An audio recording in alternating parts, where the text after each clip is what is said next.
As a relatively new player to Monster Hunter, I'll admit, I began my Rise journey with trepidation in my heart. I have tried before to really sink my teeth into Monster Hunter. Inevitably though, I always end up finding myself buried beneath a mound of text, tutorials, and complicated controls that leave me gasping for air. Sure, I've loved the idea of Capcom's monster mashing adventure for over a decade. That gameplay loop fans would rave about sounded right up my alley. Granted, it was always a love and admiration spent from afar. Even after attempting to teach myself with World, the game most fans would say is the series' most welcoming to newcomers, something still didn't click. Naturally, I wasn't going to bother with Rise. Why would this be any different? How could an offering on the Switch, a system that more often than not leaves much to be desired, be exactly what this franchise needed to dig its claws into me? I don't know, but damn it, that's exactly what Capcom has managed to pull off with Monster Hunter Rise. This has never been a series known for its powerful storytelling. There are fun ideas throughout Monster Hunter's history undoubtedly. From my perspective, however, I've always felt as if one game would blend into the next, nearly indistinguishable only by its gameplay improvements. I won't say Rise has a story that will knock your socks off, but it was able to hook me right from the jump. You're an up-and-coming hunter that has been warned of an impending rampage. The original Rampage was an event 50 years in the past that saw an insurmountable swarm of monsters annihilate your village. It's the simplicity in the motivation set forth that drew me in immediately. Something terrible will happen if I don't become the best monster killer this land has ever seen. And while I knew that this was at best going to be a small piece of the puzzle in getting me to sync up with the world of Monster Hunter, within the first 10 minutes, I was at least more motivated than ever before to learn its nuances. If you're a beginner, Rise will certainly have those early moments where you'll find yourself staring at a menu of 50 items with not a clue as to what should be done. That was me. However, the way I was taken by the hand and led methodically through Rise's deep mechanics and systems was exactly the solution needed for my confusion. Rise presents its ocean of information in lake-sized bits, and they're easy to navigate instead of leaving the player overwhelmed and intimidated. Things like healing, crafting, trading, and combat will continue to develop as your character does, and every potential step of the way will be laid out in front of you like a cobblestone path.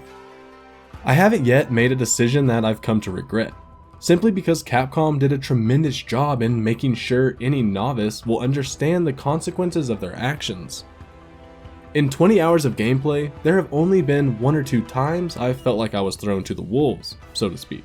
I can't stress enough how important this is to keep me invested. Eventually, I need to apply what I was learning to actually, hunt some monsters. I confess, going into my first hunt, I wasn't convinced that this would be my jam. Unlike iterations in the past, however, I've yet to experience that sense of discouragement that ultimately brought me to my knees. Rise has an excellent training arena, in which you're able to learn the ins and outs of all 14 weapons before you embark on your first quest. If you're like me and new to all of this, it's essential to spend some time here. It was utterly crucial for me to comprehend that whether I had a long sword, a great sword, a sword and shield, or even a sword that morphs into an axe, everything feels monumentally unique. And don't fret if you're not prone to the blade, as there are many other weapon types to suit your playstyle. Regardless of what you choose, Rise wholeheartedly delivers in its main focus, the combat. I wish I had a face cam recording my reactions, because I often took note of how long I had a stupid smile plastered across my face. The anticipation that builds while sitting in my tent, preparing a meal, and crafting pitfall traps and tranquilizer bombs is incredibly exciting. Setting off on my trusty palumate with an adorable palico at my side is wholeheartedly exhilarating. Riding up on my target and engaging in a battle that could end up as a quick slaying or a war of attrition is insanely fun. Finally carving or capturing my objective to develop new weapons and gear for my companions and myself is addicting beyond measure. Everything works flawlessly, and I'm concerned with how obsessed I've become with besting these beasts and bettering my abilities. In addition to the rewarding combat, the musical score that accompanies your mission is breathtaking. Orchestral compositions will accentuate the severity of your situation, working to smoothly build an atmosphere when necessary. The deliberate transitions from an eerie silence to a pounding orchestra flawlessly flow in such a way that you could close your eyes and still have a decent sense of your proximity to the target. Furthermore, if you are someone that gravitates towards music with heavier lyrical content, there's a ton for you to discover as well. When you've finally slain your opponent and have packed your item pouch tight, it'll be time to return home, to your village. You should know that I'm somebody that adores when developers design areas strictly to provide you with a place to relax safely. So maybe I'm biased, but Kamura Village ticks nearly every box that makes these hub areas great.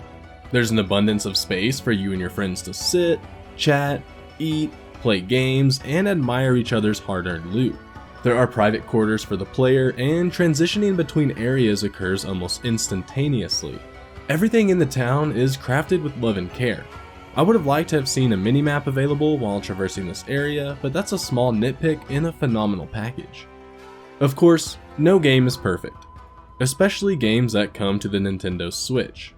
Monster Hunter Rise is no different, but it's about as close to flawless as you're going to get from a third-party title. Capcom has brought the RE engine into Rise, and the benefits are apparent from its opening moments. 30 frames per second is easily maintained, with scarcely the rare instance of brief stutter occurring. And despite being docked or handheld, this doesn't change. Minor anti-aliasing issues pop up, and there are times when enemy movement looks a little janky when watching from afar. I only mention these things though because there isn't much else I can complain about. If there were bigger issues in Rise, I wouldn't even make a note of this stuff. Fans of Monster Hunter and the Nintendo Switch have made a claim to this now being the best game on the system, and I'm not gonna argue that. Monster Hunter Rise is everything I had hoped it would be, and more. It's welcoming to beginners while still retaining that deep core experience that longtime players know and love. It's challenging, but never in ways that feel unfair or cruel, and the attention to the details that are meant to keep one smiling is something you don't see too often. Every inch of Rise plays like it's the culmination of the series' best ideas. Subsequently, I'm enormously excited to continue my journey in discovering what else Capcom has crammed into the game. I'm 20 hours in, and I feel like I've barely scratched the surface. So excuse me, but my next hunt awaits.